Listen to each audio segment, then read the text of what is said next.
चलिए बच्चों अगला क्वेश्चन देखते हैं। अगला क्वेश्चन है क्वेश्चन नंबर 17। यदि बहुपद 2x³ plus ax² plus 3x minus 5 एवं x³ plus x² minus 2x plus a को x माइनस 2 से विभाजित करने पर समान शेष प्राप्त होता है, तब a का मान आपको बताना है क्या है। चार ऑप्शन आपको गिवन हैं। देखिए ये बहुपद से एक क्वेश्चन पूछा गया आपके पेपर में। तो इस क्वेश्चन में आपसे कह रहे हैं कि आपको एक बहुपद दिया है, ठीक है, और एक दूसरा बहुपद दिया है। इसको क्या करते हैं, x माइनस 2 से विभाजित करते हैं, तो आपको बताना है समान शेष बचता है। तो चलिए इसको समझ लेते हैं कि क्या कंडीशन होती है। देखिए सबसे पहले हम बात करेंगे बहुपद की। तो x की घात के रूप में अगर कोई भी समीकरण लिखा है जिसकी घात कैसी हो, एक पूर्णांक हो, ठीक है, तो वो क्या कहलाता है, बहुपद। ठीक है, तो अगर हमने जैसे एक बहुपद लिखा 2x² प्लस 5x प्लस 6, ठीक है। अगर हम आपसे बात करें कि इसके गुणनखंड करिए, तो आप इसके गुणनखंड जब करते हैं तो इसके गुणनखंड आते हैं x प्लस 3 और यहाँ आता है x प्लस 2। तो हम कह सकते हैं कि इस बहुपद के दो गुणनखंड होते हैं, एक तो x प्लस 3 और एक होता है x प्लस 2। इसका मतलब क्या है, गुणनखंड का मतलब क्या है। तो गुणनखंड का मतलब बच्चों आप जानते हैं, ऑलरेडी आपको बता चुके हैं कि जैसे मान के चलिए एक 35 कोई संख्या है, उस संख्या को आप किससे 5 से भाग देते हैं, तो शेषफल क्या बचता है, तो रिमाइंडर आपका 0 आता है। तो अगर रिमाइंडर 0 आता है तो हम कह सकते हैं कि 5 क्या है, 35 का गुणनखंड है, जिसको क्या बोलते हैं, फैक्टर बोलते हैं इंग्लिश में। तो ये गुणनखंड है किसका, 35 का। लेकिन हम बोलें कि 35 क्या है, 5 का, तो अगर हम बात करें 35 क्या है, 5 का, तो आप कहेंगे क्या है, गुणज है। क्या है, गुणज है। तो इस प्रकार अगर हमने बोला कि x plus 3 x² plus 5x plus 6 का एक गुणनखंड है, और x प्लस 2 भी क्या है, x² प्लस 5x प्लस 6 का एक गुणनखंड है, तो इसका मतलब क्या है कि x प्लस 3 इस समीकरण को पूरा पूरा विभाजित करेगा, मतलब शेषफल कुछ भी नहीं बचेगा, और ये भी क्या करेगा, इसको पूरा पूरा विभाजित करेगा। इन केस अगर ये गुणनखंड नहीं होता, इन केस अगर ये गुणनखंड नहीं होता, तो यानी कि इसको पूरा पूरा विभाजित नहीं करता, कुछ शेषफल बचता, ठीक है ना। तो दो केस बनते हैं, अपन दोनों केस यहाँ पर समझ लेते हैं। जैसे कि हमने समीकरण लिया x² प्लस 5x प्लस 6, और हमने बोला कि इसका एक गुणनखंड यानी कि फैक्टर क्या माना हमने यहाँ पर, x प्लस 3 होता ही है, माना नहीं है। x प्लस 3 क्या है, इसका एक फैक्टर है। अगर x प्लस 3 इसका एक फैक्टर है तो ये फैक्टर को हम क्या करेंगे, 0 के बराबर करेंगे, और यहाँ से x का मान कितना निकलेगा, -3 निकलेगा। ये -3 के हम क्या करेंगे, समीकरण में पुट करेंगे। तो यहाँ जब आप पुट करेंगे इस समीकरण में, तो ये हो जाएगा -3 का होल स्क्वायर, फिर ये हो जाएगा प्लस का 5 इंटू माइनस का 3 प्लस 6। तो अब यहाँ पे देखिए आपको क्या मिलेगा, ये तो मिल जाएगा 9, ये हो जाएगा आपका माइनस का 15 प्लस का 6। अब आप बताइए प्लस का 6 और प्लस का 9 कितना हो जाएगा, प्लस का 15, कितना हो गया, प्लस का 15। तो ये हो गया प्लस का 15, और आपको क्या दिया, माइनस का 15। तो ये आपको क्या मिलेगा, 0। तो अब देखिए रिमाइंडर आपको क्या मिला, यहाँ पर 0 मिला। अगर रिमाइंडर 0 मिला, यहाँ से प्रूफ भी हो गया कि x प्लस 3 क्या है, इसका एक फैक्टर है, किसका, वर्ग समीकरण x² प्लस 5x प्लस 6 का एक फैक्टर है। इन केस अगर हम आपको ऐसे बोल देते कि समीकरण x² plus 5x plus a में a का मान ज्ञात करें कि यदि x प्लस 3 क्या है, इसका एक फैक्टर है। देखिए दो तरीके से क्वेश्चन पूछा जाता है, ठीक है। तो अगर हम बोलें कि आपसे a का मान ज्ञात करें, तो अब आप क्या करते, अगर ये इसका फैक्टर है तो आप फिर से इसको 0 के बराबर करते, और यहाँ से x का मान निकालते, कितना, माइनस का 3, और ये मान फिर से आप कहाँ रखते, इसमें रखते, तो ये हो जाता आपका 9, और ये हो जाता आपका माइनस का 15, और यहाँ पर कितना है, a। और आपको पता है कि अगर x प्लस 3 इसका एक फैक्टर है, तो x का मान -3 रखने पर ये किसके बराबर होना चाहिए था भाई, इसमें अगर रखेंगे तो ये 0 के बराबर होना चाहिए, ठीक। तो ये देखिए 0 के बराबर हो रहा कि नहीं, इस वाले क्वेश्चन में तो हमारे 0 के बराबर ये हो गया, ठीक। अब हमने बोला कि x प्लस 3 अगर x² plus 5x plus a का क्या है, फैक्टर है, तो अब हमने x की मान कितना, -3 रखा, तो ये पूरा क्या होना चाहिए, रिमाइंडर 0 होना चाहिए। ये क्या होना चाहिए, रिमाइंडर। जैसे ही आप x का मान -3 रखते हैं तो आपको क्या मिलता है, रिमाइंडर मिलता है, और रिमाइंडर आपको क्या होना चाहिए, 0 होना चाहिए। तो यहाँ से देखिए -6 प्लस a बराबर क्या आ जाएगा, 0। तो a की वैल्यू कितनी हो जाएगी, 6।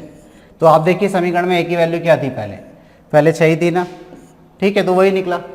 तो ये बात होती है कि मतलब क्या कि जब आप x का मान रखेंगे तो वो आपको रिमाइंडर देगा। अगर रिमाइंडर 0 हो जाएगा तो हम समझ जाएंगे कि वो क्या है, उसका एक फैक्टर है, गुणनखंड है। और अगर रिमाइंडर 0 नहीं होता है तो मतलब वो उसका एक फैक्टर गुणनखंड नहीं है। तो क्वेश्चन में कभी कभार तो सीधा बोल देते हैं कि ये इसको विभाजित करता है। क्वेश्चन में अगर बोल दिया कि एक समीकरण दे देंगे बहुपद और बोलेंगे कि इस बहुपद को फलाना फलाना विभाजित करता है, आपको दे देंगे x + 2 x - 3, ये इसको विभाजित करता है। तो अगर आपसे बोल दिया कि विभाजित करता है तो मतलब फैक्टर उस केस में क्या होगा, सॉरी रिमाइंडर आपका क्या होगा, इस केस में 0 होगा। फैक्टर की वैल्यू 0 के बराबर करके वहाँ से x का मान निकाल के आप रखेंगे, जिस प्रकार इसमें रखा, तो वहाँ पर आपका रिमाइंडर क्या होगा, 0 होगा। इतनी बात क्लियर हो गई। ठीक, अब देखिए हम अगर बात करें इसके अलावा कि हमने a का मान निकालना सीख लिया रिमाइंडर, कभी कभार आपसे रिमाइंडर भी पूछ लेते हैं कि रिमाइंडर बताइए क्या है। तो चलिए इसी इक्वेशन को एक बार और समझ लेते हैं। जैसे हमने लिखा x² + 5x + 6 और बोले आपसे कि इसको यदि किससे x + 1 से विभाजित किया जाता है तो शेषफल ज्ञात करें। तो शेषफल ज्ञात करें तो आप क्या करेंगे, x + 1 = 0 कर देंगे, x का मान कितना हो जाएगा, -1। ये -1 कहाँ रख देंगे आप, समीकरण में। तो अब आप -1 कहाँ रख देंगे, समीकरण में रखेंगे, तो ये हो जाएगा -1 का स्क्वायर + 5 × -1 + 6। ठीक, तो अब ये रिमाइंडर प्राप्त होगा। ठीक है, ये क्या होगा, रिमाइंडर। अगर वो गुणनखंड होगा तो रिमाइंडर 0 के बराबर हो जाएगा। ठीक, तो अब देखिए कितना मिल गया आपको, 1 -5 और प्लस का 6। ठीक, तो ये कितना हो गया, 7 -5 यानी कि 2। तो रिमाइंडर कितना निकल कर आ गया, यानी कि अगर हम रिमाइंडर की बात करें, शेषफल की बात करें, तो शेषफल कितना निकल कर आ गया, 2 आ गया। आई थिंक बात समझ में आ रही। तो हमने देखिए 3 केस यहाँ पर समझे। पहला तो हमने ये समझा कि एक जब वर्ग समीकरण होती है और उसके अगर आपको फैक्टर दिए हैं तो हमने पहले समझा कि फैक्टर होता क्या है, यानी कि गुणनखंड क्या होता है और गुणज क्या होता है। तो हमने संख्या के माध्यम से समझा कि अगर एक संख्या 35 है, उसको आप क्या करते हैं, 5 से भाग देते हैं। 35 को क्या करते हैं, 5 से भाग देते हैं। तो 5 से अगर पूरा पूरा भाग चला जाता है, मतलब शेष पर 0 आता है, तो इसका मतलब 5 क्या होगा, गुणनखंड होगा 35 का, और 35 क्या होगा, गुणज होगा 5 का। फिर हमने समझा कि अगर x² + 5x + 6 जो समीकरण है, इसका एक फैक्टर अगर क्या है, x + 3 है, तो यहाँ से x का मान अगर हम समीकरण में रखते हैं तो आपको शेषफल क्या देगा, ये 0 देगा। तो देखिए हमने शेषफल 0 निकाल दिया, तो इसका मतलब x + 3 वाकई में क्या है, x² + 5x + 6 का एक गुणनखंड है। फिर हमने देखा कि अगर आपसे इसमें a का मान पूछ लिया जाए और बोल दें कि x + 3 का इसका एक गुणनखंड है, तो a का मान ज्ञात करें, तो ऐसे भी क्वेश्चन पूछा जाता है। तो फिर हमने क्या किया, x = -3 फिर से रखा, a का मान 6 निकला, वही हमारे समीकरण में भी था। ठीक, इसके बाद हमने क्या समझा कि कभी कभार आपसे रिमाइंडर निकालने के लिए पूछ लिया जाता है। बोल देते हैं कि भाई ये समीकरण जो है, इसको अगर हम किससे भाग देते हैं, x + 3 1 से भाग देते हैं, x + 1 से भाग देते हैं, तो बताइए कि शेषफल क्या आएगा। तो हम क्या करेंगे, अगर आप x + 1 से भाग दे रहे हो तो हम मान लेते हैं कि थोड़ी देर के लिए कि इसका फैक्टर है। अगर ये फैक्टर है तो x की वैल्यू कितनी आएगी, -1 आएगी। तो -1 आने पर आपको देखना है कि क्या ये 0 के बराबर आ रहा है। तो यहाँ से 2 चीज़ समझ में आ गई। एक तो ये समझ में आ गया कि शेषफल कितना आया, 2, और अगर शेषफल कितना आया, 2 आया, तो हम ये भी समझ गए कि x + जो 1 है वो फैक्टर नहीं है, वो फैक्टर नहीं है। ठीक है, फैक्टर नहीं है, मतलब किसका फैक्टर नहीं है, वो x² + 5x + 6 का फैक्टर नहीं है। इतनी बात हमें समझ में आ गई सारी। ठीक है, चलिए अब हम देखते हैं कि हमारा क्वेश्चन क्या था। तो अगर अपने क्वेश्चन पे आते हैं तो देखिए क्वेश्चन आपको दिया है कि बहुपद 2x³ + ax² + 3x - 5 और दूसरा बहुपद दिया है x³ + x² - 2x + a को यदि x - 2 से विभाजित किया जाता है तो शेषफल क्या होते हैं, समान प्राप्त होते हैं। अब हम जान गए कि शेषफल कैसे निकालते हैं। तो जैसे हमारे पास पहला बहुपद क्या दिया, 2x³ + ax² + 3x - 5। ठीक, एक बहुपद ये दिया, और दूसरा क्या दिया, x³ + x² - 2x + a। अब इसको क्या कर रहे हैं, बोले दोनों को किससे भाग दे रहे हैं, इन दोनों को हम x - 2 से भाग दे रहे हैं। तो जब x - 2 से भाग दे रहे हैं तो बोले समान शेषफल प्राप्त होते हैं। तो हम क्या करेंगे कि x - 2 = 0 के करेंगे, और यहाँ से x की वैल्यू क्या निकलेगी, 2 निकलेगी। ये 2 वैल्यू हम कहाँ रखेंगे, पहले वाले बहुपद में रखेंगे। तो वहाँ से हम शेषफल देखेंगे क्या आ रहा है, तो चलिए 2 रख देते हैं। तो 2 x की घात कितनी, 3 है, तो 2 की घात कितनी हो जाएगी, 3 प्लस a, और फिर क्या है आपके पास 2 की घात, 2 x की घात पे 2 रखना है, प्लस 3 इंटू क्या कर देंगे 2 माइनस 5। तो ये आपसे क्या मिलेंगे, यहाँ से आपको रिमाइंडर मिलेंगे। ठीक, तो अब देखिए पहले बहुपद से हम रिमाइंडर निकालना है ये। तो अभी ये कितना हो गया, 2 की घात 3 8, 8 दूनी कितना हो गया 16, प्लस 2 की घात 2 4, तो ये कितना हो गया 4a। फिर आप देखिए ये कितना हो जाएगा आपका, प्लस का 6 माइनस का 5। फिर आप इसको सॉल्व करेंगे तो 16 और 6 कितना 22, 22 में से 5 जाएगा तो कितना 17, तो ये आपका हो जाएगा 17 प्लस 4a। तो पहले वाले बहुपद का रिमाइंडर अगर हम देखें तो क्या मिला हमें, पहले वाले बहुपद का रिमाइंडर 17 प्लस 4a मिला। अब हम बात करते हैं दूसरे वाले बहुपद की। तो दूसरा बहुपद हमें क्या दिया है, x की घात 3 plus x square minus 2x plus a। अब इसमें वैल्यू रखना शुरू करते हैं। तो देखिए इसमें x की वैल्यू कितनी रखनी है, 2, तो 2 की घात 3 प्लस 2 की घात 2 माइनस 2 इंटू क्या कर देंगे 2 प्लस a। ठीक, ये हो जाएगा आपका 8, ये हो जाएगा आपका 4, और ये 2 दूनी कितना हो जाएगा 4 माइनस का प्लस a। ठीक, अब देखिए 4 से 4 कैंसिल हो गया, तो ये हो गया 8 प्लस a। ये आपको रिमाइंडर मिल गया दूसरे वाले बहुपद का। अब इन्होंने बोला क्या है, इन्होंने बोला कि भाई समान शेष प्राप्त होता है, मतलब रिमाइंडर कैसे हैं आपस में, बराबर। तो भाई बराबर कर दीजिए। पहला रिमाइंडर आपका था 17 प्लस 4a, और दूसरा रिमाइंडर क्या है आपका, दूसरा रिमाइंडर है आपका 8 प्लस a। तो चलिए a के लिए सॉल्व करते हैं। तो a को हम लाएंगे इस तरफ, तो ये बचेगा कितना 3a, 17 जाएगा उस तरफ, तो कितना हो जाएगा भाई, 17 में से 8 माइनस होगा तो बचा कितना 9, लेकिन माइनस का, क्योंकि 17 उस तरफ जा रहा है तो माइनस का 17 हो जाएगा। ठीक, तो a की वैल्यू कितनी आ गई, a की वैल्यू आ गई माइनस के 9 को आप भाग दे देंगे 3 से, तो 3 तिरके 9, तो माइनस का 3। तो इस प्रकार देखिए आपसे क्या पूछा गया था, आपसे पूछा गया था a का मान कितना निकल कर आ गया। अगर a का मान देखें तो -3, किस ऑप्शन में दिया है -3, -3 दिया है ऑप्शन सी में। तो फिर इस प्रकार से आप क्वेश्चनों को सॉल्व कर सकते हैं। ठीक, चलिए इससे रिलेटेड अगर हम बात करें कि और क्या क्वेश्चन बन सकते हैं, तो चलिए एक क्वेश्चन करते हैं इसका। जैसे देखिए एक अगला क्वेश्चन देख लेते हैं इसका।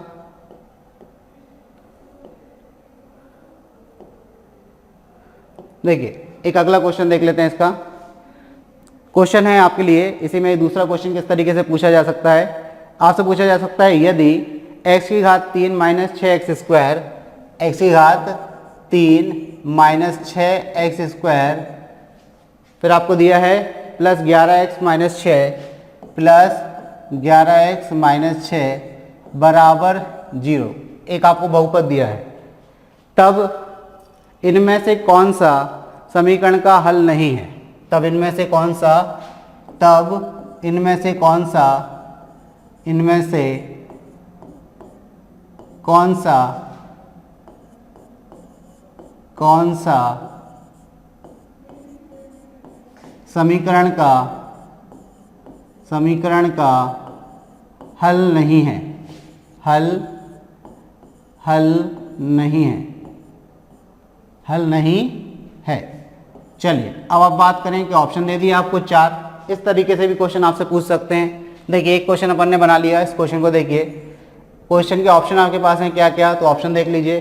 पहला ऑप्शन है x माइनस 1, दूसरा ऑप्शन है आपके पास x माइनस 2, तीसरा ऑप्शन है आपके पास x प्लस 3, और चौथा ऑप्शन है आपके पास x माइनस 3, x माइनस 3। अब देखिए ऐसे भी आपसे क्वेश्चन पूछा जा सकता है कि आपको एक क्या कर दें, एक बहुपद दे दें और आपसे पूछ लें कि तब इनमें से कौन सा समीकरण का हल नहीं है। अगर समीकरण का हल इनमें से एक कोई नहीं है तो इसका मतलब क्या है, इसका मतलब वो इसका फैक्टर नहीं है, वो इसका फैक्टर नहीं है, गुणनखंड नहीं है। यानी कि अगर हम क्या करेंगे, ऐसे क्वेश्चन को सॉल्व करने के लिए आपसे पूछा गया कि बहुपद तब इनमें से कौन सा समीकरण का हल नहीं है, यदि आपको एक बहुपद दे दी ये बराबर इतनी और आपसे पूछ रहे हैं कि इसमें से कौन सा क्या है समीकरण का हल नहीं है, तो इसका मतलब क्या है? इसका मतलब ये है कि जो 4 ऑप्शन आपको दिए हैं उनमें से कोई ऐसा ऑप्शन है जो इसका हल नहीं है यानी कि वो उसका फैक्टर नहीं है, गुणनखंड नहीं है। अगर वो गुणनखंड नहीं है तो यानी कि आपको क्या देगा? रिमाइंडर 0 नहीं देगा। तो हम क्या करेंगे? पहला ऑप्शन लेंगे, यहाँ से x माइनस 1 बराबर 0 करेंगे और x की वैल्यू कितनी निकलेगी? 1, वो अपने बहुपद में रखेंगे। तो ये हो जाएगा 1 की घात 3 माइनस 6 और प्लस 11 माइनस 6। तो देखिए ये 6 और 6 कितना हो गया? 12 और 1 11 और 1 कितना हो गया? 12। तो यहाँ पर क्या मिल गया? 0 मिल गया रिमाइंडर कितना मिल गया? 0 मिल गया। अगर रिमाइंडर 0 मिल गया मतलब x माइनस 1 जो है वो इस समीकरण का हल है। ठीक, तो पहला तो ऑप्शन आपका नहीं हो सकता। अब हम बात करें दूसरे ऑप्शन की, तो हम क्या करेंगे? x बराबर कितना हो जाएगा? 2 हो जाएगा दूसरे ऑप्शन से। x माइनस 2 बराबर क्या रखेंगे? 0। तो x बराबर 2 हो जाएगा। इसको हम रखते हैं समीकरण में, तो 2 की घात 2 3 हो जाएगा यानी कि 8, 2 की घात 2 यानी कि 4, 4 6 24 माइनस का 24 और 11 दूनी 22 और ये कितना हो जाएगा? माइनस का 6। चलिए देखते हैं, माइनस का कितना हो गया? 30 और 22 और 8 30। तो यहाँ भी क्या मिल गया आपको? 0। तो 0 बराबर 0 हो गया यानी कि रिमाइंडर यहाँ भी आपको क्या मिला? 0। तो ये भी क्या है? समीकरण का हल है। तो ये भी आंसर नहीं हो सकता। तो अब हम क्या करेंगे? अब हम एक किसी और को रख के देख लेंगे, बस यहाँ से बात आ जाएगी हमारी। x की वैल्यू कितनी रख रहे हैं? -3। अब -3 आप रखेंगे तो x की घात 3 है यानी कि -3 की घात 3 करेंगे तो कितना आएगा बच्चों? माइनस का 27। ठीक, 3 की घात 2 करेंगे प्लस का 9, 9 6 कितना हो जाएगा? 54 माइनस का 54 और आप देखिए कितना हो जाएगा? 11 3 33 माइनस का 33। ठीक, और माइनस का कितना है? 6। अब देखिए कोई भी संख्या यहाँ पर जुड़ने के बाद घट नहीं रही है, मतलब कुछ संख्याएं प्लस और माइनस में नहीं आ रही हैं। जैसे यहाँ पर आ रही थी कि ये दोनों पहले क्या हो रही थी? प्लस हो रही है, ये दोनों आपकी प्लस हो रही हैं और फिर वो माइनस होकर 0 हो रही है। यहाँ सबकी सब किस में आ गई? माइनस में। तो मतलब आप जोड़ोगे तो आपको एक संख्या मिलेगी जो किस में मिलेगी? नेगेटिव वैल्यू मिलेगी। आपको नेगेटिव वैल्यू मिलेगी मतलब आपको 0 तो नहीं मिलने वाला। तो हम कह सकते हैं कि ये समीकरण का क्या नहीं है? हल नहीं है। तो आपका आंसर क्या हो जाएगा? सी हो जाएगा। ठीक, इसी तरह से अब आप क्या करेंगे? +3 रख के देखेंगे। तो +3 रखने पर देखिए ये तो प्लस का हो जाएगा। ठीक, ये आपका माइनस का रहेगा, ये भी आपका प्लस का हो जाएगा, ये माइनस का। तो जरा आप देखिए प्लस और प्लस को जोड़िए तो 30 और 30 60 हो गया और 54 6 60। तो फिर आपको क्या मिल जाएगा? 0 मिल जाएगा। अगर आप क्या करते हैं? x बराबर 3 रखते हैं यानी कि फोर्थ ऑप्शन आप चेक करते हैं तो यहाँ 0 मिल जाएगा यानी कि फोर्थ वाला भी आपका हल है समीकरण का। तो ये डी भी आपका आंसर नहीं हो सकता। एक क्वेश्चन हमने ये समझा जो आपके रिलेटेड क्वेश्चन से था, मतलब क्वेश्चन के रिलेटेड ही है जो हमने अभी क्वेश्चन किया। इस टाइप से भी आपसे पूछ सकते हैं। एक आपसे इस तरीके से भी पूछा जा सकता है। तो इस क्वेश्चन को और देख लें कि इफ यदि, सेकंड क्वेश्चन देख लेते हैं, यदि, देखिए कुछ अलग अलग चीज़ें हम करते जाएंगे तो हमारे लिए फ़ायदेमंद रहेंगी, क्योंकि एग्जामिनर आपसे क्या पूछ सकता है ये आपको भी नहीं पता।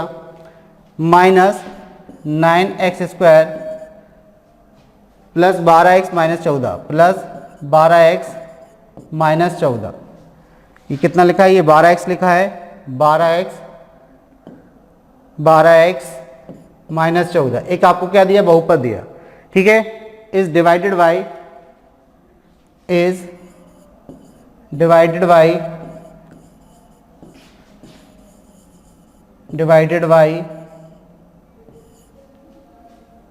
x माइनस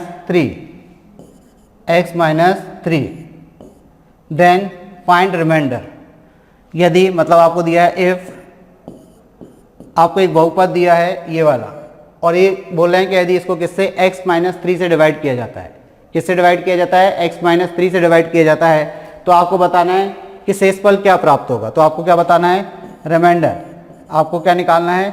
रिमाइंडर यानी कि शेषफल निकालना है। तो आपको शेषफल बताना है कि शेष क्या प्राप्त होगा। तो चलिए शेषफल आपको ज्ञात करना है। तो हमने क्या बताया आपको शेष ज्ञात करने के लिए? x माइनस 3 बराबर क्या है? 0 के कर देंगे। तो यहाँ से x की वैल्यू कितनी आ जाएगी? 3 आ जाएगी। x की वैल्यू जो बच्चों 3 आएगी, इस वैल्यू को हम किस में रख देंगे? अपने बहुपद में। वहाँ से जो हमें मान मिलेगा वो हमारा क्या होगा? शेषफल होगा। तो चलिए रखते हैं। तो ये हो जाएगा 3 की घात 5 माइनस 9 3 की घात 2 प्लस 12 इंटू 3 माइनस 4। ठीक, देखिए ये n2 में है तो ये कितना हो जाएगा 3 की घात 4 और ये 3 की घात 5 है। तो 3 की घात 4 और 3 की घात 5 में से हम क्या करते हैं 3 की घात 4 कॉमन ले रहे हैं। 3 की घात 4 कॉमन ले लेंगे तो यहाँ बचेगा 3 माइनस 1, ये 12 3 कितना हो जाएगा 36 माइनस 4। ठीक, चलिए यहाँ देख लेते हैं इसको। अब देखिए 3 में से 1 माइनस होगा कितना बचेगा 2 बचा, और ये 3 की घात 4 मतलब कितना होता है 81। 81 दूनी होगा ये, 81 दूनी मतलब 2 एकम 2, 2 8 16 162। ठीक है, 36 में से 4 गया तो कितना बचा आपका 32 प्लस का 32, जोड़ दीजिए कितना हुआ 4 9 1 194। तो आपका रिमाइंडर कितना निकल कर आया 194। तो ऐसे भी आपसे क्वेश्चन पूछा जा सकता है कि आपको एक बहुपद दे दें और बोल दें कि ये बहुपद किससे x - 3 से डिवाइड है। क्या करना है, डिवाइड करने पर आपको बताना है रिमाइंडर क्या आएगा। तो क्या होता है, हम 10th वाली मेथड पे चले जाते हैं, डिवाइड करना शुरू कर देते हैं। अब हमें समझना है इस चीज़ को है कि हम इससे जब डिवाइड कर रहे हैं तो थोड़ी देर के लिए इसको इसका फैक्टर मान लेंगे। क्या मान लेंगे, ये इसका गुणनखंड है, और अगर ये गुणनखंड है तो x - 3 बराबर किसके जाएगा 0 के जाएगा, और x का मान 3, इसको सेटिस्फाई करना चाहिए। सेटिस्फाई करने का मतलब जब x का मान आप इस बहुपद में रखेंगे तो आपको रिमाइंडर क्या मिलना चाहिए 0 मिलना चाहिए। अगर रिमाइंडर 0 नहीं मिलता है तो मतलब इसका ये गुणनखंड नहीं है, तो फिर आपको क्या मिलेगा, रिमाइंडर कुछ ना कुछ मिलेगा। तो x की वैल्यू हमने कितनी 3 के बराबर इसमें रखी, 194 मिला, तो हमारा आंसर कितना हो गया 194। तो ऐसे भी आपसे क्वेश्चन किया जा सकता है। चलिए अगला क्वेश्चन देखते हैं बच्चों कि अगला क्वेश्चन क्या है। देखिए बच्चों अगला क्वेश्चन है क्वेश्चन नंबर 18। यदि ABC एक वृत्त का चाप है एवं कोण ABC बराबर 135 है तो परिधि से चाप ABC का अनुपात है। परिधि से चाप ABC का मतलब है कि परिधि कितने डिग्री का कोण बनाती है और चाप कितने डिग्री का कोण बनाता है केंद्र पर, उन दोनों के कोणों का अनुपात आपको ज्ञात करना है। तो पहले तो ये चीज़ समझ लें आप कि बच्चों डायरेक्ट के देखिए परिधि की अगर बात करते हैं तो परिधि कितने डिग्री का कोण बनाती है, परिधि 360 डिग्री का कोण बनाती है। परिधि कितने डिग्री का कोण बनाती है, तो 360 डिग्री का कोण बनाती है कौन, परिधि। तो एक चीज़ से तो देखो हम फ्री हो गए, इस क्वेश्चन में हमने एक चीज़ बहुत आसानी से निकाल ली कि परिधि का कोण कितने का बनेगा केंद्र पर 360 डिग्री का। ठीक है, क्योंकि ये परिधि पूरा यहाँ से यहाँ तक घूम के जा रही है, तो 360 डिग्री का कोण बना दिया इसने। ठीक, अब हम बात करें कि आपको क्या निकालना है, तो आपको निकालना है एक चाप दिया है ABC, वो केंद्र पर कितने डिग्री का कोण बनाएगा। फिर आपको परिधि का किससे, चाप से अनुपात ज्ञात करना है। तो थोड़ा सा ऑप्शन के हिसाब से करेक्शन कर लेना बच्चों, चाप का परिधि से कर लेना। क्या कर लेना, चाप का परिधि से अनुपात ज्ञात कर लेना। चाप ABC का अनुपात किससे ज्ञात कर लेना, परिधि से, कि वो कितने डिग्री का कोण बना रहा है। ठीक, चलिए अब हम बात कर लेते हैं तो सबसे पहले 2-3 चीज़ों की। कि पहले तो इन्होंने आपको क्या दिया, व्रत।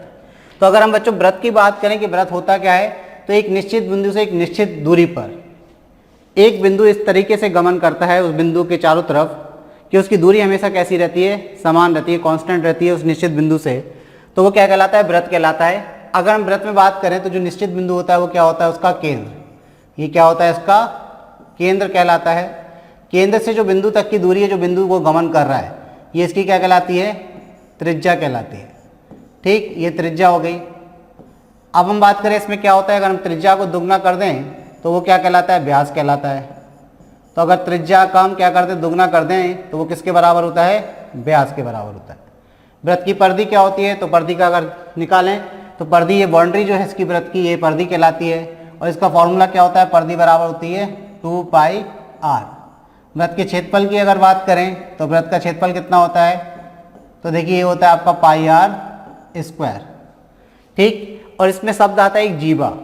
जीवा क्या होता है, चाप क्या होता है, इन चीज़ों को समझ लें आप। देखिए अगर एक व्रत है, इस प्रकार एक क्या है, व्रत है। ठीक, इस पर हमने इसकी परिधि पर कोई 2 बिंदु ले लिए, उन 2 बिंदुओं को हमने क्या कर दिया, मिला दिया। तो व्रत की इस परिधि पर स्थित 2 बिंदुओं को मिलाने वाली रेखा क्या कहलाती है, व्रत की जीवा क्या कहलाती है। ये क्या कहलाती है, जीवा। और व्रत की जो सबसे बड़ी जीवा होती है वो क्या होती है, व्यास। व्रत की सबसे बड़ी जीवा क्या होती है, व्यास होती है। अगर ये जीवा कहाँ से निकलने लगे, व्रत के केंद्र से निकलने लगे, तो ये क्या कहलाती है, व्यास कहलाती है। और यही क्या होता है, त्रिज्या का दुगना भी होता है। ठीक, अगर हम बात करें कि चाप की, तो चाप क्या होता है, तो देखिए व्रत की परिधि पर अगर आप क्या कर लेते हैं, 2 बिंदु ले लिए, फिर से हमने एक बिंदु ले लिया x और एक ले लिया y। तो इस प्रकार क्या होता है, अगर हम बोलें कि आपको x से y तक जाना है तो x से y तक जाने के लिए आपको दो रास्ते हैं। एक तो x से y आप इस बड़े रास्ते से चले जाएं और एक x से y आपके एक छोटे रास्ते से चले जाएं। तो जो छोटा रास्ता कहलाता है ये कहलाता है लघु चाप। ये क्या कहलाता है? लघु चाप। अगर वृत्त की परिधि पर दो बिंदु स्थित हैं और अगर आप एक बिंदु से दूसरे बिंदु तक की दूरी निकालें, अगर मतलब परिधि का ये एक हिस्सा है, ये छोटा वाला हिस्सा और ये बड़ा वाला हिस्सा, दोनों का योग क्या मिलेगा? पूरा परिधि मिलेगी। तो जो छोटा वाला हिस्सा है वो लघु चाप कहलाता है। इसके विपरीत जो बड़ा वाला हिस्सा है वो क्या कहलाता है? वो दीर्घ चाप कहलाता है। ये क्या कहलाता है? दीर्घ चाप। ये तो कुछ बातें थी जो वृत्त के बारे में हमने जान ली, ठीक है। अब अगर हम बात करें कि ये क्वेश्चन आपसे क्या कह रहा है, तो क्वेश्चन आपसे कह रहा है कि भाई एक वृत्त है, तो हमने एक वृत्त बना लिया, चलिए ठीक है। एक वृत्त है, इस वृत्त में एक चाप है ABC, जिसमें कोण ABC आपको 135 दिया है। तो चलिए हमने यहाँ पर ले लिया A बिंदु, यहाँ ले लिया हमने B बिंदु और यहाँ पर ले लिया हमने C बिंदु। अब ये ABC जो है वो क्या करते हैं, एक जो कोण बन रहा है वो कितने का है? 135 का। तो ये जो कोण है वो 135 डिग्री का है।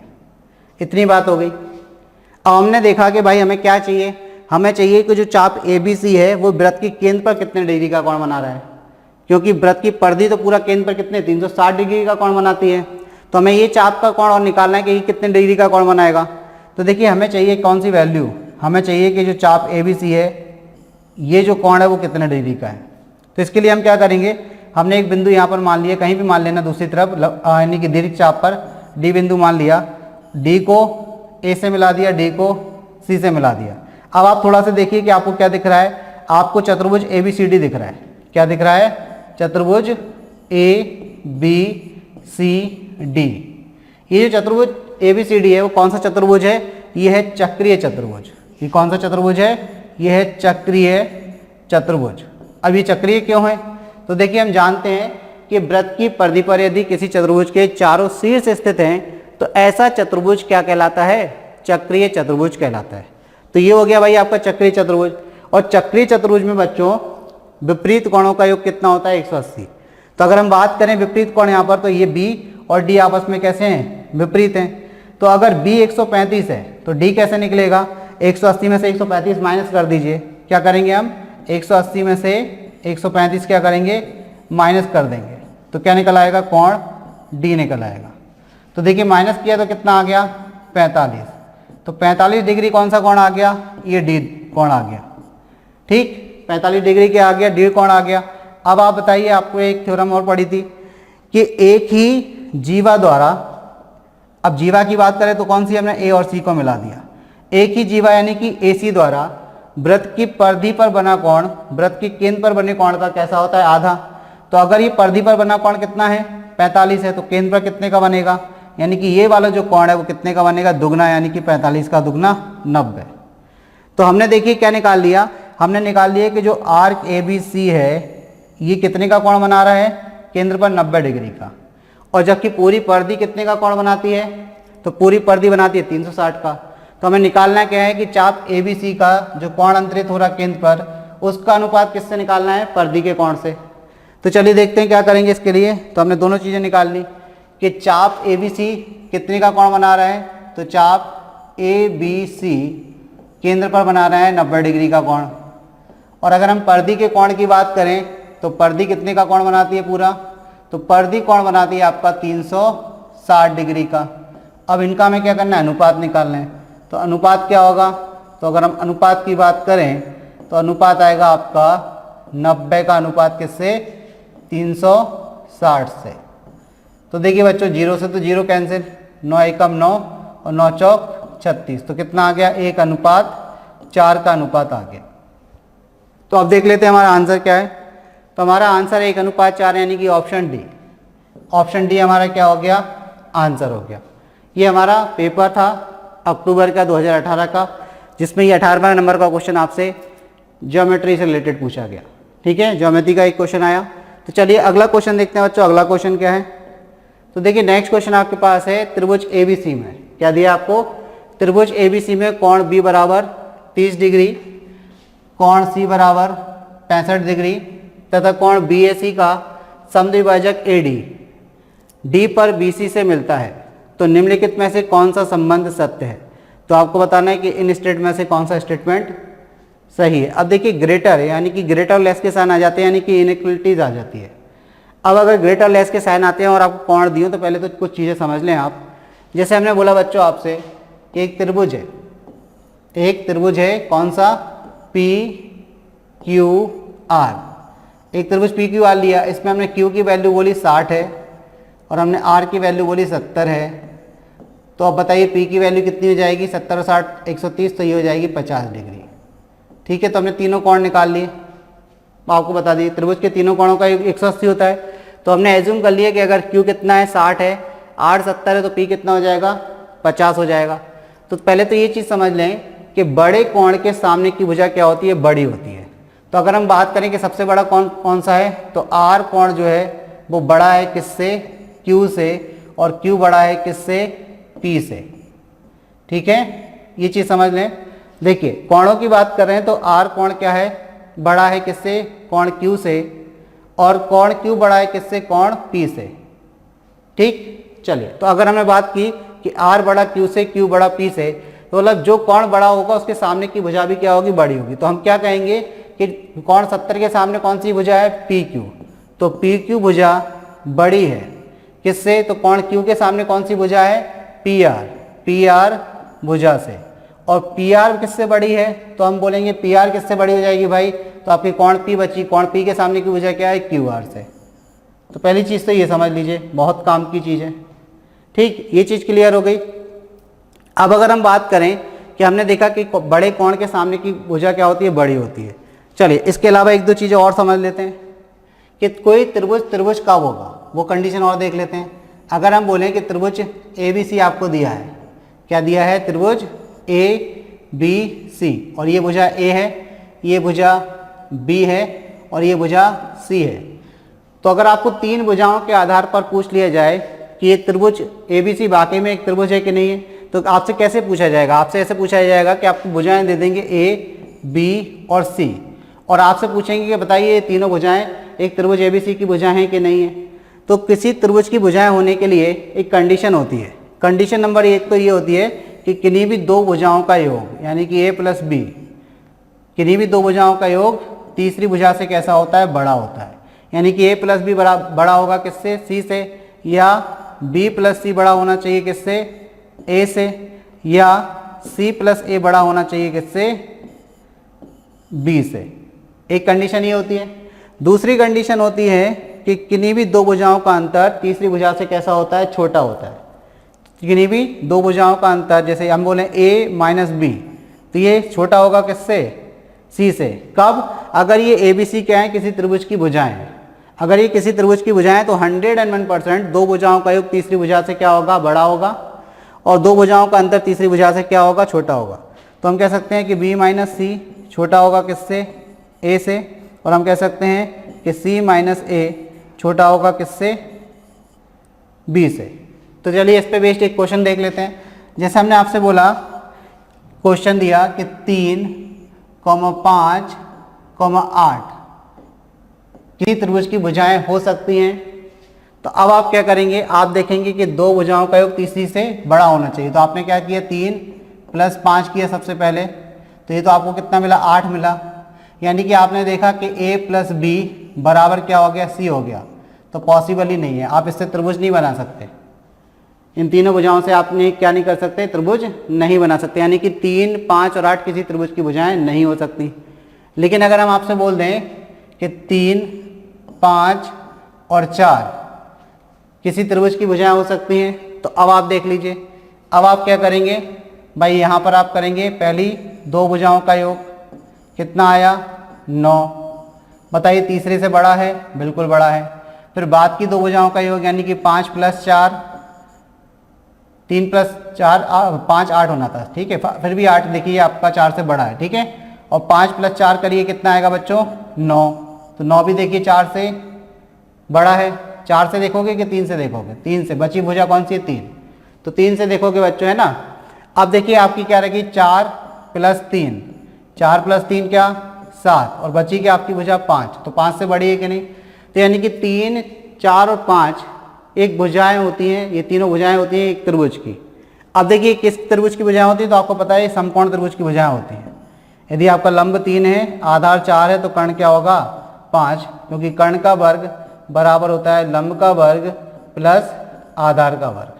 ठीक, तो एक कंडीशन ये होगी। इसी तरीके से आप माइनस वाली कंडीशन भी लगा सकते हैं कि दो भुजाओं का अंतर तीसरी से कैसा होगा छोटा, तो भाई अंतर कर लीजिए। 5 में से आप क्या घटा दीजिए, 5 में से आप 3 घटा दीजिए, कितना आएगा 2। देखिए तीसरी भुजा से छोटा आ रहा है कि नहीं, 2 छोटा आ रहा है 4 से, बिल्कुल आ रहा है। तो अगर आपसे ऐसे भी क्वेश्चन पूछ सकते हैं, अभी जो आपको क्वेश्चन दिया उस पर हम चर्चा करेंगे, पहले आप इन चीज़ों को भी समझ लें। आपसे ऐसे भी पूछा जा सकता है कि आपको 3 भुजाएं दे दें और पूछ लें कि बताइए ये 3 भुजाएं किसी त्रिभुज की भुजाएं हो सकती हैं। ठीक, तो ये कंडीशन। अब आपको कभी कभार क्या होता है 3 भुजाएं दे देते हैं, जैसे आपको हमने 3 भुजाएं दे दी। 3 भुजाएं हमने बोली कि एक त्रिभुज की भुजाएं ए, बी और सी हैं, तो बताइए वो त्रिभुज कौन सा त्रिभुज होगा, समकोण त्रिभुज होगा, अधिक कोण त्रिभुज होगा, न्यून कोण त्रिभुज होगा। ये 3 त्रिभुज आपसे पूछ सकते हैं, कौन कौन से, भुजाओं के आधार पर आपको देंगे क्या भुजाएं और पूछेंगे बताओ कौन सा त्रिभुज है, समकोण त्रिभुज है। एक पूछेंगे आपसे क्या समकोण त्रिभुज है, दूसरा आपसे पूछ सकते हैं क्या कि न्यून कोण त्रिभुज है, कौन सा त्रिभुज, न्यून कोण त्रिभुज है, तो न्यून कोण त्रिभुज भी पूछ सकते हैं आपसे। और आपसे तीसरा क्या पूछ सकते हैं, तीसरा पूछ सकते हैं अधिक कोण त्रिभुज है, तो क्या पूछ सकते हैं अधिक कोण त्रिभुज है क्या, तो अधिक कोण त्रिभुज भी पूछ सकते हैं। अब हम एक बार आपको फिर से रिवीजन करा देते हैं कि न्यून कोण त्रिभुज क्या होता है, समकोण त्रिभुज क्या होता है।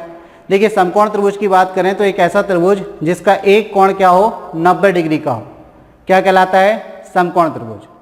न्यून कोण त्रिभुज की बात करें तो उसके तीनों कोणों की माप क्या होती है 90 डिग्री से कम होती है। और जबकि हम अगर अधिक कोण त्रिभुज की बात करें तो अधिक कोण त्रिभुज में एक कोण क्या होता है 90 डिग्री से ज़्यादा होता है और बाकी दोनों कोण क्या होते हैं 90 डिग्री से कम होते हैं। तो इस प्रकार ये समकोण, न्यून कोण और अधिक कोण त्रिभुज को हमने जाना।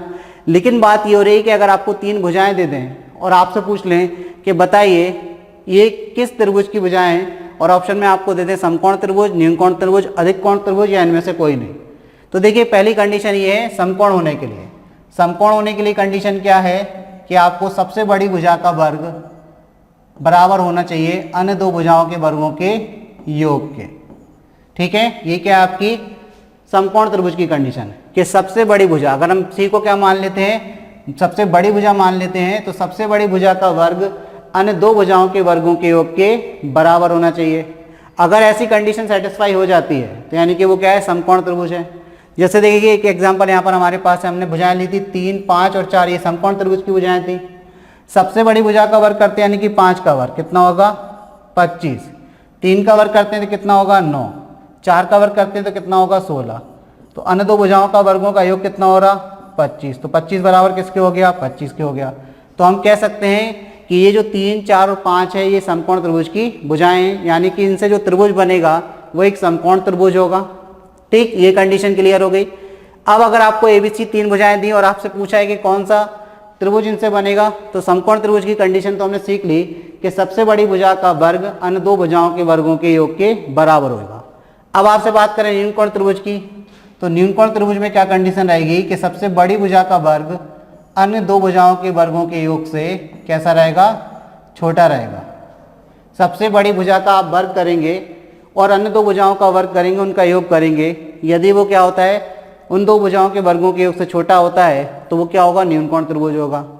और अगर हम बात करें आपसे कि अधिक कोण त्रिभुज की, तो सबसे बड़ी भुजा का वर्ग अन्य दो भुजाओं के वर्गों के योग से कैसा होता है, बड़ा होता है। अधिक कोण त्रिभुज में क्या होगा, सबसे बड़ी भुजा का वर्ग अन्य दो भुजाओं के वर्गों के योग से बड़ा होगा। तो ये हमने एक चीज़ और जान ली, यहाँ पर 2 चीज़ें जान ली, बहुत काम की हैं कि देखिए आपको भुजाएं दे देंगे और आपसे पूछ लेंगे कि बताइए कौन से त्रिभुज का निर्माण ये करती हैं, 4 ऑप्शन दे देंगे। तो अगर आपको पता है कि सबसे बड़ी भुजा का वर्ग अन्य दो भुजाओं के वर्गों के योग के बराबर होता है तो आप बोल देंगे कि वो समकोण त्रिभुज है। सबसे बड़ी भुजा का वर्ग यदि अन्य दो भुजाओं के वर्गों के योग से छोटा आता है तो आप बोल देंगे कि वो न्यून कोण त्रिभुज है। सबसे बड़ी भुजा का वर्ग यदि क्या है, अन्य दो भुजाओं के वर्गों के योग से बड़ा है तो आप बोल देंगे वो क्या है, अधिक कोण त्रिभुज है। तो इस प्रकार हमने एक चीज़ और ये सीख ली। ठीक है, यहाँ कंडीशन सीख ली कि अगर 3 भुजाएं आपसे दे दें और पूछ लें कि बताइए इससे त्रिभुज बनाना संभव है कि नहीं, तो आप वो भी चेक कर सकते हैं। अब आते हैं अपने क्वेश्चन पर। देखिए बच्चों, क्वेश्चन हमारा क्या कह रहा था, तो क्वेश्चन में देखिए एक चीज़ थी, हमने अभी आपको बताई कि बड़े कोण के सामने की भुजा क्या होती है, बड़ी होती है। अब त्रिभुज में क्या दिया आपको, तो आपके क्वेश्चन में जो त्रिभुज दिया है वो त्रिभुज इस प्रकार है कि त्रिभुज ABC है। क्या है, त्रिभुज ABC। अब इस त्रिभुज ABC में कोण B कितना दिया, तो कोण B तो दिया आपको 30 डिग्री, ठीक। और फिर अगर बात करें कोण C कितना दिया, तो कोण C तो दिया आपको 65 डिग्री। अब आप जानते हैं कि त्रिभुज के तीनों कोणों का योग कितना होता है, 180। इसका मतलब 65 और 30 को अगर आप जोड़ते हैं, 65 और 30 को आप जोड़ते हैं तो ये कितना हो जाएगा आपका 95। तो ये कितना बचेगा 95, 500 और 180 यानी कि 85 डिग्री। ये कितना बचेगा 85 डिग्री। अब इन्होंने साथ में देखिए क्या बोला है, तथा कोण BAC का समद्विभाजक AD। कोण BAC, तो BAC ये वाला कोण है, इसका समद्विभाजक मतलब इसको दो पार्ट में जो डिवाइड करें, वो BC को कहाँ मिलता है, D पर मिलता है। BC को कहाँ मिलता है, D पर मिलता है। तो अगर BC को D पर मिलता है तो निम्नलिखित में से कौन सा संबंध सत्य है, यानी कि यहाँ पर क्या है, भुजाएं बता रहे हैं ग्रेटर लेस। तो हमें क्या चेक करना पड़ेगा, हमें चेक करना पड़ेगा कोण, कि किसका कोण कितना बड़ा है। जिसका कोण बड़ा होगा उसके सामने की भुजा कैसी होगी, बड़ी होगी। तो चलिए देख लेते हैं। पहले तो ये समद्विभाजक है AD। समद्विभाजक का मतलब क्या होता है, कोण को दो बराबर भागों में बांटता है, यानी कि ये पार्ट दोनों बराबर हो जाएंगे। तो हम कह सकते हैं कि ये वाला पार्ट कितना हो जाएगा 85/2 और ये वाला पार्ट भी कितना हो जाएगा 85/2, यानी कि हम कह सकते हैं 2 चौका 8, 2 दूनी 4, 2 5 10, यानी कि हम कह सकते हैं 42.5 डिग्री। ठीक है, तो एक कोण किस में डिवाइड हो गया है, 42.5 में डिवाइड हो गया। इतनी बात क्लियर हो गई। अब देखिए हम देखते हैं कि हमारी कंडीशन क्या निकल रही है। अगर हम जाते हैं किसमें, त्रिभुज AD में, ABD में, किसमें जाते हैं, त्रिभुज ABD में। अगर हम इस त्रिभुज ABD में जाते हैं तो त्रिभुज ABD में थोड़ा सा देखिए कि ये वाला आपका कितना कोण हो गया 42, ठीक है, ये कितना हो गया 65, ये कितना हो गया 30। तो अब आप देखिए ये 65 और 42 100 और 102 हो जाएगा, 102.5 हो जाएगा, यानी कि आपके पास बचेगा कितना, आपके पास बचेगा 78 समथिंग, यानी कि 77.5। तो ये आपका 77 समथिंग बचेगा, 70.5, और ये आपका बचेगा 102.5। ठीक है, ये 102.5 बचेगा। तो अब इस त्रिभुज में अगर हमने बात की त्रिभुज ABD में, तो अब जब जरा देखिए कि ABD में सबसे बड़ा कोण कौन सा है, सबसे बड़ा कोण है D। D के सामने की भुजा क्या है, D के सामने की भुजा क्या है, तो आप D के सामने की भुजा बोलेंगे AB। तो AB जो भुजा है वो किससे बड़ी होगी, D के सामने की भुजा AB किससे बड़ी होगी, तो AB की अगर बात करें तो देखिए AB AD से भी बड़ी होगी। ठीक है, तो AB तो किसी भी स्टेटमेंट में आपको दिया ही नहीं है, तो ये मत लीजिए। जो आपको स्टेटमेंट में दिया उसको थोड़ा सा देखते चलिए, साथ में ऑप्शन भी देखते चलिए। तो देखिए अगर हम बात करें यहाँ पर बात करें तो ये 30 और ये 42.4 है। तो अगर हम बात करें कि 30 के सामने की भुजा कौन सी है, AD, तो AD किससे छोटी हो जाएगी, AD BD से छोटी हो जाएगी। तो यहाँ पर हमने बोल दिया चलो AB तो सबसे बड़ी हो गई, AB किससे बड़ी हो गई, AB भुजा किससे बड़ी हो गई, AB भुजा हो गई आपसे BD से बड़ी हो गई, और BD भुजा किससे बड़ी हो गई, देखिए ये BD की अगर बात करें तो BD के सामने का कोण 42.5 था और B का था 30 था, तो BD बड़ी हो जाएगी किससे, 30 के सामने का कोण क्या है AD से। तो BD बड़ी हो गई किससे, AD से। तो BD बड़ी हो गई AD से, वो कहीं स्टेटमेंट में आ रहा है क्या, तो BD AD से बड़ी हो गई, ये आ रहा है स्टेटमेंट में। ठीक है, अब देखिए इसके बाद देखिए AD दिया CD से बड़ा, तो AD CD हमें कहाँ से मिलेगा, ये और देख लीजिए। अगर ये और आप देख लें तो शायद ही आपको पॉसिबल है कि ये ऑप्शन हो जाए। ठीक है, तो देखिए अब दूसरे त्रिभुज में आते हैं। अगर हम बात करें त्रिभुज किसकी, ADC की, त्रिभुज ADC में, तो अगर आप त्रिभुज ADC लेते हैं बच्चों, तो देखिए त्रिभुज ADC में क्या कंडीशन आएगी। चलिए त्रिभुज ADC देख लेते हैं। चलिए त्रिभुज ADC कहाँ चला गया ये, चलिए देखिए त्रिभुज ADC में, अगर हम त्रिभुज ADC में बात करें तो त्रिभुज ADC में आप AD को देखिए, AD क्या है, AD 77.5, यानी कि 65 के सामने की भुजा है क्या AD। ठीक है, और यहाँ पर क्या है 77.5, तो यानी कि यहाँ पर क्या हो गया, AC बड़ा हो गया किससे, AC बड़ा 77.5, ये कौन सा वाला एंगल निकल कर आया था आपका, ये D वाला, यानी कि ये सबसे बड़ा होगा। और यहाँ अगर बात करें किसकी, कोण A की, ये वाले कोण की, दिख रहा है ये वाला कोण। इस कोण की अगर बात करें, जो ए कोण BAC का समद्विभाजक था, तो इसके सामने की भुजा क्या है DC। DC से बड़ा हो गया AD, क्योंकि AD कितना है आपका 65 के सामने की भुजा है, कोण 65 के सामने की भुजा है। तो हमने देखा कि AD किससे बड़ा हो गया, AD बड़ा हो गया किससे, DC से। AD DC से बड़ा हो गया। चलिए तो AD DC से बड़ा देख लेते हैं। AD बड़ा हो गया DC से, ठीक। अब AD जो है DC से बड़ा हो गया आपका। अब आप देखिए AD DC या CD से बोले तो AD देखो किससे बड़ा हो गया, CD से। तो ये कंडीशन आपकी सेटिस्फाई हो रही है बच्चों, ये वाली कंडीशन आपकी सेटिस्फाई हो रही है। ये कंडीशन में हमने देखो क्या देख लिया कि दो भुजाएं, मतलब कोणों के सामने की भुजाएं कहाँ पे, पहले हमने त्रिभुज ABD में देखा, तो ABD में BD किससे बड़ा हो रहा है, AD से। तो BD AD में किस में बड़ा मिल रहा था, तीसरे ऑप्शन में। तो जब हमें तीसरे में मिला तो हमने ये प्रयास किया कि हम ज़्यादा डीप ना जाते हुए ये देख लें कि AD CD किससे बड़ा मिल रहा। तो हमने दूसरे वाले त्रिभुज में देखा। इस त्रिभुज में देखिए ये 65 भुजा है, ये क्या है, 65 भुजा है। ये क्या भुजा दिया आपको, 65।